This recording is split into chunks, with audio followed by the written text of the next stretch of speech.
EA Sports. It's in the game. All right, back to it with another preseason preview, looking through the position groups once again, as we've talked about previously. The way that I'm doing this is I'm looking at last year's overall performance and then assessing, okay, is this going to be better or is this going to be worse, or is it likely to be better or worse than what things were last year? And generally speaking, I want to make this clear. We're talking about preseason to preseason. So last season, you do have to take into account what actually happened, but we're taking into account also depth and, things that would account for variability over the course of a season. So when you're looking at something where, let's say, a player got injured, and then you're comparing that to the preseason depth chart where everybody's healthy, obviously that's not apples to apples. So we'll talk about that a little bit, but we'll also talk about, okay, how insulated is this position against injury? So that actually does come into play. Didn't mention this, but from the EPR Creations studio, this is Doc Staples bringing you Unconquered with Doc Staples. As always, this podcast brought to you by the combination of EPR Creations, Luis Marquez of Momentum Realty in Jacksonville, Florida, Shenandoah Newsma of Shen Real Estate, Shenandoah Real Estate in the Research Triangle of North Carolina, Garage Makeovers, the #1 garage remodeling company in South Florida, and Justin Galloway of Benchmark Mortgage, serving Florida, Alabama, Tennessee, and Kentucky. So especially if you are in Alabama, Tennessee, and Kentucky and you need a home mortgage, give Justin a call. Best in the business. Let him know you heard about him from the Unconquered podcast. All right. Today we're going to do the running backs. This is going to go together with the offensive line group that we've already talked about. So again, I'm starting with the heart of this team. When we're talking about what this team offensively is going to be, things start with the offensive line and the running backs, which is different from how things were last season. Now, obviously, you had one of the best running backs in the country in Benson last season. Really, really good player. Second running back drafted in the NFL draft, third-round pick. Terrific player. And, one thing that Florida State is not going to be able to replace easily is the splash plays that he brought to the table. The fact that Benson, because of that home run speed, because of his ability to break tackles at that second level, and the elusiveness at that second level, just running through guys and the acceleration, Florida State's not going to, or is unlikely to have, the same kind of explosiveness at that position that they got last year. So we talked about that a little bit in the last episode. That's going to keep coming up. Last season, the running game was really the primary source of the big splash plays for Florida State. And that was mostly Benson. A little bit from Jordan Travis before he got hurt, but mostly Benson. A little bit of Lawrence Toafili as well.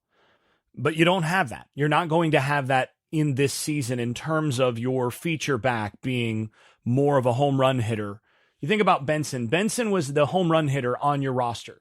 He was the guy who, he's in the cleanup hitter spot or the 3-hitter spot more, and really he's more of a cleanup, hitting number 4. This year, the main guy who's taking that number 4 position. So just to remind you, Norvell's offense uses the same nomenclature and the same basic numbering system for receivers and so on as the Gus Malzahn system. So this is something that, a lot of folks may have forgotten, but basically Norvell comes from the Malzahn tree in terms of his offense. Now, there's been a lot of development since he, first started, but the terminology and all of that is largely the same. And so what you have is the old flanker position, the speed wide receiver position, essentially, that usually lines up off the ball, is going to be the 2. You're going to have the split end position, the traditional split end position, or the X. So that the 2 is the Z. The X, or the split end position, is the 9 position. That's usually the bigger bodied wide receiver who's more often than not going to line up on the short side of the field, more often going to get one-on-one coverage. is going to be, pressed maybe a little bit more often, more physical, bigger type player. That's going to be your X in most offenses. That's the 9 position in this offense. Then you have the 5 position. The 5 position is the H or the tight end position, or the T. Sometimes it'll be the TED in some offenses, or the H in others. There's a variety of different ways, or the Y. That Y position is the 5 in this offense. And you can have a variety of different guys in that 5 category. Then you have the running back position, which is the 4. The quarterback. So the quarterback is the 1, the Z is the 2, the running back is the 4. Your typical running back. This all derives from your old traditional offenses. The running back would be in like a flex bone type thing. The B back. This is your bigger back. Used to be called a fullback, but there's not really a fullback in this offense. So if you think about it, this would be a lot easier to show graphically. And one of these years, I'll probably do that as I go to some written or visual stuff to go along with the audio.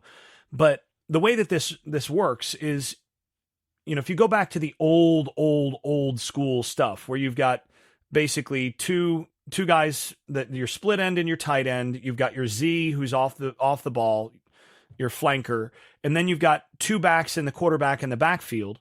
You have your quarterback is taking the snap. He gets the ball first. That makes him 1. Then your running back, your fullback, is in the backfield, who, is the first through the hole, as it were. Then you have your tailback. So if you're going to your, traditional I formation, for example, your tailback is the one in the back, and he's the faster back. Now, if you just go to a 3 wide receiver situation, now, which one of those guys moves out of the backfield, the fullback or the tailback? Well, it's the tailback who then becomes the slot receiver, right? You move him out of the backfield, and now your fullback is really kind of further off the ball. He's more of a true running back. And that's basically what's happened here. In more of a 1-back set, your running back is a tailback. But that distinction kind of gets collapsed. So the running back is the 4 position, and that's going to be your bigger back. Another way to think about that is your running back is your traditional true running back, because they don't have a traditional fullback on the roster. And the closest that they get to that is going to be lined up at the H-back tight end.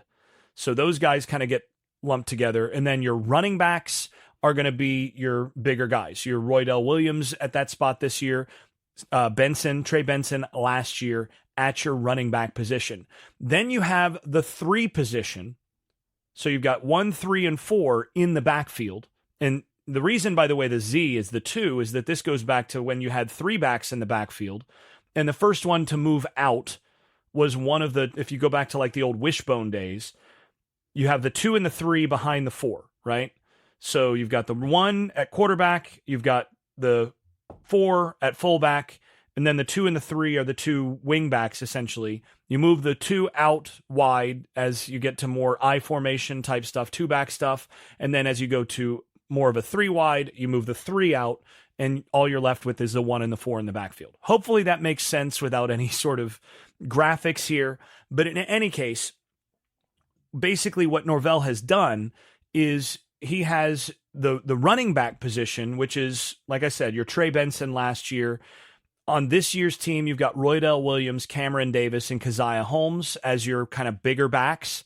And then for Norvell, what he does is he takes that 3-back position, and that's for your hybrid players. Those are your Swiss Army knife players who can line up in the backfield, who line up in the slot, who move around a little bit. And these are essentially running backs with wide receiver traits, or with the ability to play wide receiver as well.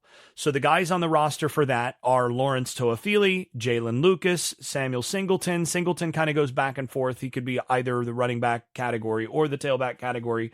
I put him a little bit more in the tailback category. And Micah Danzy is the other in that category. So for me, the way that I divide this up, they've got 7 guys that I count as running backs, essentially. Now, you could argue that essentially Jalen Lucas is really more of a slot receiver in how he might be used this year. That Micah Danzy is more of a of a running back than or more of a receiver than he is a running back, given the sort of high cut. He's a little longer legged, a little higher cut athlete than your typical running back. But for my purposes, those guys practice primarily in the backfield. Their primary position coach is the running backs coach. So I'm going to put them in the running backs category, even though they're going to line up in the slot, they're going to move around and all of that. So for me, this is a 7-man backfield. And I mentioned this in the offensive line preview. If you're going to look at the Florida State offense, I think you start with the offensive line. That's probably your strongest category, your strongest position group. If there's a position group with an argument to be actually stronger than that, it's this overall backfield. And by the way, you could put Ja'Kai Douglas as another 3 that could be put into that tailback category. But Douglas actually practices more with the wide receivers, so he's a 3 that's more receiver than he is running back. But again, the 3s can all go in the backfield. That you have to learn the backfield stuff and the slot stuff because the 3 moves around in this offense. So, but again, Douglas practices primarily with the wide receivers and comes on when they're in more of the 3 at the slot position. He comes in. So that's where we are in terms of the numbers at this position. And look, every guy on the roster is a player, is a good player, and is somebody that you can win with at the ACC level and above. So that's where this is a really strong backfield. You know, if you look at a few other backfields in the ACC, you know, maybe you take Omarion Hampton from North Carolina and you say, okay, well, you know, you take him at running back over Roydell Williams. Yeah, you probably would. But once you get past him, you know, they're really too deep with real quality backs at North Carolina, given the transfer that just came in from USC, who I really like and I think is going to have a very good year. But they don't go 7 deep with this kind of quality. Nobody else in the conference has this kind of quality. I mean, Phil Maffa, you probably take Phil Maffa. I think it's an argument about Maffa versus Roydell Williams, especially given Mike Norvell's offense.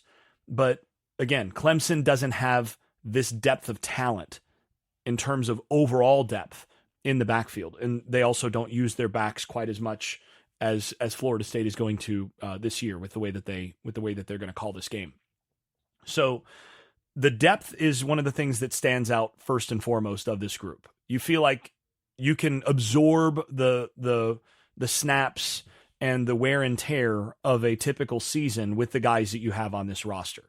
So that's first and foremost. And when you look at this compared to last year, essentially what you're doing is you're trading out Trey Benson for Roydell Williams, and then you're adding also Jalen Lucas, Cameron Davis, and Mekhi Danzy to the backfield. So in terms of overall depth, it's a better group. In terms of the top end, with Trey Benson, you're taking a step back. I don't think any of these guys is going to be drafted in the first 3 rounds. Let's just put it that way. Does that mean that it's going to be less efficient as a group? No.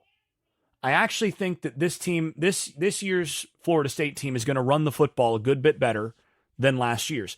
We talked about one of the main reasons for that when we did the offensive line. But the other thing to think about here is Roydell Williams is really a better fit for what they're going to want to do this year than what they've had. That's not to say he's a better back than Trey Benson, but in terms of making sure that he wins between the tackles and that you're staying ahead of the chains, the combination of him with the improved interior offensive line, I think is going to be significant. That's going to be a significant improvement. And if you go back and you watch Roydell Williams at Alabama, a few things stand out. Number one is this is a guy that does not skip leg day. So Roydell Williams is a guy that you can hand the ball to, and you know when he gets hit, he's consistently getting hit going forward and falls forward or breaks that tackle.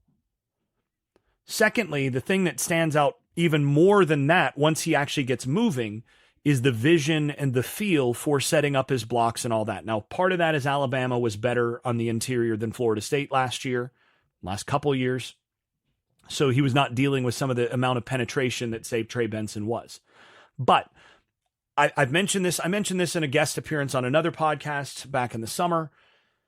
To me, Roydell Williams is basically a much bigger version, 35 pounds heavier version of Trayshawn Ward. So if you go back to 2022, to the 2022 season, Trayshawn Ward was a critical part of the Florida State running game. And if you go back to my preview for last season, one of the things that I said was I was concerned about the loss of Trayshawn Ward because he was the guy that in some of the bigger games against better teams that did a better job of getting penetration, that caused more problems for Florida State on the offensive line, Trey Benson had more trouble because he was more of a builder. He was a guy that once you got him to the second level, he was elite.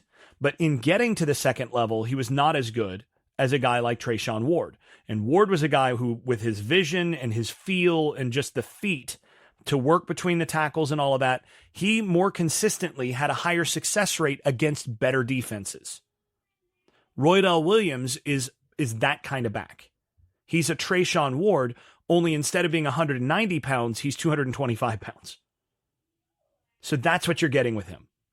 The other thing is that he's an outstanding pass blocker, and he's a really good, he was an elite level special teams player at Alabama. He's a guy that sells out to in whatever part of the game you ask him to fill. So, he's one of those, a really good utility player, an unselfish player. So those are things that stand out about him. And in terms of his fit for what they're going to do, he fills that sort of Trayshawn Ward role better than anybody that they've had, including Trayshawn Ward.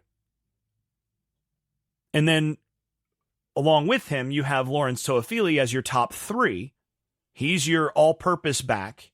He's the guy that they're gonna flex out wide. They're gonna put in motion. They're gonna have run direct snap, which a lot of people call Wildcat, and it's not usually Wildcat because Wildcat is a specific formation that involves jet motion and unbalanced line and all that. But I continue to be pedantic about this and losing the battle as basically so many color commentators. As soon as you have a direct snap, just scream Wildcat. Look, it's no, it's not the Wildcat. It's direct snap.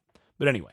Toafili more of a, he's the guy that you're going to have do direct snap stuff. He's the guy that you're going to throw the football to more. Though Roydell Williams has shown success catching the football out of the backfield with Alabama, though most of that on short stuff and screens and that sort of thing. Toafili more of a threat down the field. I mean, he's really capable of playing wide receiver. I mean, he could actually line up in the slot and be essentially a quality slot receiver. He's not quite as practiced at that, but essentially that's what you're getting with him. So those are your guys. And then if you look at Toafili and his history, he's got more long speed, more capacity to make those big plays, both in the running game and the passing game. I mean, you go back to the Clemson game last year and the year before, you go back to the Louisville game last year and the big plays that he made. That's where you're going to get your big plays from. The starting two guys is going to be primarily from Toafili rather than from Williams, though Williams, again, he'll give you some, he's just not going to be a run and hide type player.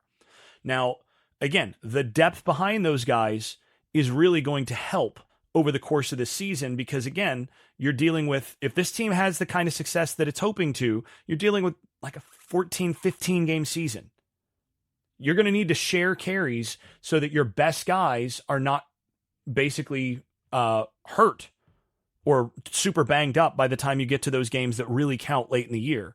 So this is where your Jalen Lucas comes in, your Keziah Holmes, your Cameron Davis, Sam Singleton. Those guys are still going to get carries. And Mekhi Dancy is such a good athlete that he's going to have some sort of role, although I think he's going to end up being one of the kick returners and some of those things because you got to start getting his speed on the field at some point. And you hope that you can blow some teams out enough that those guys start getting carries in the second halves of games. But basically, Williams and Toafili are your first two. And it's a clear first two. After that, I think Keziah Holmes is your third guy. He's going to be the guy once you get up, 14, 21 points, Keziah Holmes is going to start, 21 points. Keziah Holmes is going to start getting more and more carries. You keep the tread on Toafili. You keep the tread on Roydell Williams. Keziah Holmes is also going to have a role when the game is fully in doubt as well. He's a guy that, he's got more long speed than Williams. He's a bigger back as well. Listed at 5'11", 215. So, definitely has some good size, but also ran 10.8 in the 100 meters. So definite long speed, though I don't think he's quite as fast as he was then. He was under 200 pounds when he ran. His personal best was 10.78 in the 100 meters, 21.6 in the 200. Those are outstanding times in high school. Again, has gained some weight since then. Not quite as fast as he was at that point, but still really good top end speed. And if you are going to get some of the top end stuff from one of your bigger backs, it's going to be probably Keziah Holmes. But then you also have Cameron Davis at that bigger back spot. And Davis, I don't know if you've seen him in pads or, many of you are rabid. And if you're listening to this podcast, you've seen the photos. You've seen, him in the spring. You've seen some of the stuff of him walking into practice and all that. And he's one of those dudes. He looks like a young Herschel Walker. Just physically, that's what he looks like. On the hoof, looks the part. And all of the things that you really look for in a young back who's going to be a top end back very soon, he's got. Now, he played quarterback in high school in a run offense, so he's still getting a little bit used to those things. But, Cam Akers did the same. You've got a variety of guys that have had a lot of success doing that. If they had not gotten Roydell Williams this year, I think Cam Davis would be, by the end of the year, would be your leading rusher on this team in terms of that running back, the bigger back position. He'd be your leading big back. As things are, I think this gives them the luxury. Maybe you have Davis take some kickoffs. You have him take, more of your garbage time stuff. And I think Davis becomes your primary big back next year. But we'll see. He's going to push for carries. He's that type of a prospect. But ideally, he's a guy that becomes your alpha in that room next season. The other guy, though, that is kind of he's going to have a role. He's going to carve out a role in this year, in the 2024 season, is Jalen Lucas. Now, he's the younger brother of Ja'Kai Douglas and smaller. He's 5'9", 170-ish. But one of those guys that at 170 pounds is thick and solid in that lower half. And the acceleration that he brings to the table, he's one of the fastest players on the team in terms of long speed already, but the acceleration, I think in terms of his first 10 and his ability to do so while, weaving and that sort of thing, he's your quickest player on this team. And you combine that with his ability to kind of hide behind the offensive line and make himself scarce in some of those cases, he becomes a definite threat to create big plays every time he's on the field. And he's one of those guys, you create a few mismatches every game specifically for him. You get him in the game to call plays for him. And then later in the season, you start putting him in the game because you want to use him as a decoy and all that. But he's a guy that you actually have a plan for to get a few touches every game. I also think he's going to be your primary punt returner. He was a very good punt returner at Indiana, where he transferred from. So I think he becomes your punt returner to replace Keon Coleman. And I think he's going to actually bring more true big play capacity there, even though Coleman was a much better punt returner than he got credit for. Several big plays from that spot, including one against Miami that really turned that game or helped salt that game away. Jalen Lucas he's a primary punt returner. He's going to be a guy that moves around a good bit. And again, you call things, you have packages specifically for him at different points during the game. You run him out there. He may only play 10 plays, but in those 10 plays, you're going to try to get the ball in his hand on 3, 4, 5 of those plays. And that's something interesting to think about. And when we talk about this Florida State offense, one of the things to start thinking about is, you only have one ball. You got 7 guys in the backfield. You got all those wide receivers. You got tight ends. You got all these players. The question is, how are you going to distribute the touches? That's one of the key things here, because not everybody's going to be able to touch the football. And one of the things that I would do, and one of the things, if I'm Mike Norvell, one of the things that I'm actually doing is I'm thinking players, not plays first with this particular roster, because what I'm trying to do is I'm trying to reverse engineer some big plays into my offense. Because I know that I'm going to be pretty good if I can just stay healthy up front, hand the football to Roydell Williams, hand the football to my big backs. I'm going to be able to have some success rate. But one of the things that I'm doing is I'm looking at, okay, who are the guys on this roster that I need to make sure touch the football? Because there's going to be guys that are default, like, okay, turn around, hand the ball off to him, get your 6 yards, get your 4 yards. Drop the quarterback play action. You got, 8 yards for a first down, turn around, Kyle Morlock gets it. He's going to get some catches just by default because he's the guy that's open in the proper order of things. He's going to touch the football. But are you scheming to get Morlock the ball?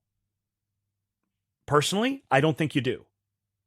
When I start to look at this offense and I say, okay, who are the guys that going into each week, I say, okay, that guy's got to touch the ball in this context to get it in the open field, because then the scoreboard changes. Who are those guys?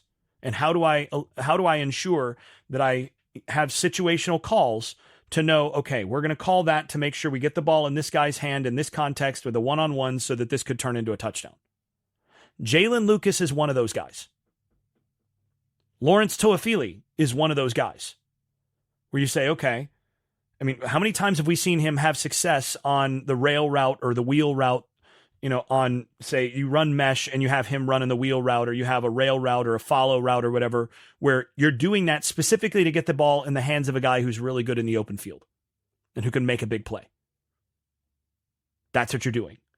So one of the guys that I think has to have, in addition to punt return reps, say 3 touches every game in a competitive game, is Jalen Lucas. You start going down the list. Who are those guys that I've got to get the ball in their hand as a special package, something to make sure I get the ball in the hands of a guy who can change the scoreboard? Jalen Lucas, Toafili, I think is on that list. I think Malik Benson is a guy that you have to scheme a couple shots to. And I think after that, you just kind of run your offense. Danzy is a guy that, at least next year probably becomes one of those guys. I'm not sure he's going to be that this year, but he's a guy that he's the fastest guy of all these. He's faster in the long run than Jalen Lucas. Lucas, his personal best in track was a 10.64 with a 4 mile an hour tailwind. So not wind legal at all.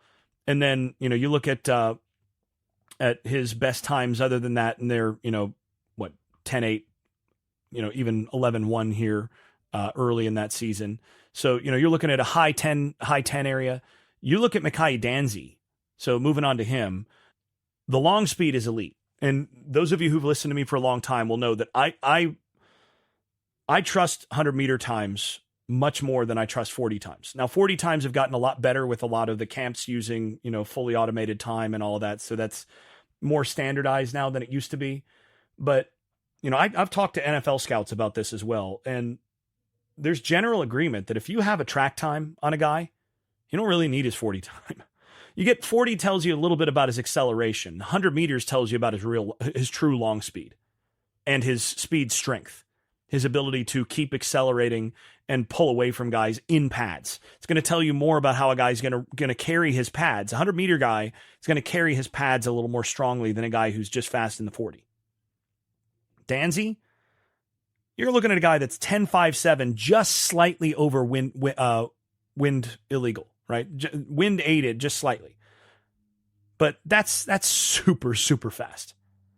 a sub 21 second 200 meters in wind legal conditions. That's really fast. He ran sub 11 into the wind. Okay, so you're talking about a guy that it's not quite world class, but that's upper tier track athlete. And he's a real football player. So Danzy is another guy where, you find a place for him on the kickoff return. You find a place for him to touch the football if you can in certain contexts. Now, I think this year, again, with where he is on the depth chart and all that, you probably don't create those specifically for him unless he really earns it. But that's how I'm thinking. And this room has really two of those guys plus the basic turn the ball and hand off as well. So once you have multiple guys in this room that are also just find a way to get the ball in his hands because he changes the scoreboard, and you start looking at the wide receiver position, which we'll cover next, the wide receiver position doesn't have as many of those guys of like, you got to force feed this guy the ball just because he's special. He's going to change the scoreboard. You don't have as many of those guys on the roster this year. You had a couple of them last year. Keon Coleman, Johnny Wilson. You force feed those guys so many touches every game just because you know that if he gets his hands on the ball this many times, it's going to lead to this many points. So you reverse engineer that. And they did. This year, the guys that you're doing a lot of that with are in your running back room. So one of the things that's going to mean is, and this is why I spent so much time on, the designations and all of that earlier in the show, is I think this year you're going to see a whole lot more 21 personnel and even sometimes 22 personnel, where you're going to see two backs, one tight end, sometimes two backs, two tight ends. But you're going to see a lot of two back situations where you're going to see Roydell Williams and Lawrence Toafili on the field at the same time. And you're going to see Lawrence Toafili lined up in the slot and then motion and, take the handoff from the backfield. You're going to see Lawrence Toafili and Roydell Williams in the backfield at the same time. And Williams turns into a lead blocker for something, or you have some sort of, option action, these sorts of things. You're going to see more 21 personnel this year because you've got so much talent at that 3 position that are running backs, essentially. So if you start looking at the slot position, who are the slot receivers on this team? You got Ja'Kai Douglas, who's really a slot receiver, and he's your starting slot receiver.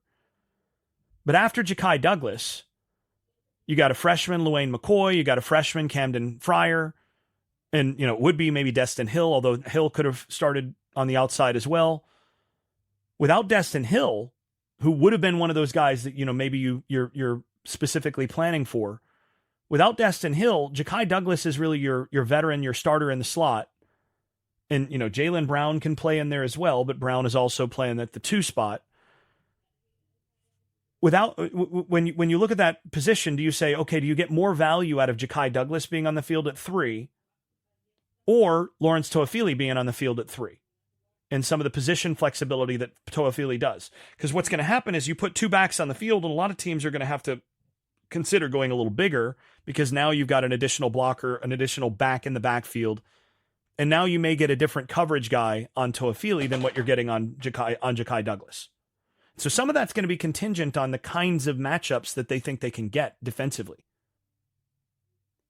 If they go bigger, do we get a safety or a linebacker, a true safety or a linebacker on Toafili versus getting a corner on Ja'Kai Douglas? Or are they trying to match with the corner with a nickel on Toafili, in which case you load up and you just pound the rock between the tackles because now you got more size than they do on the field. See how this works?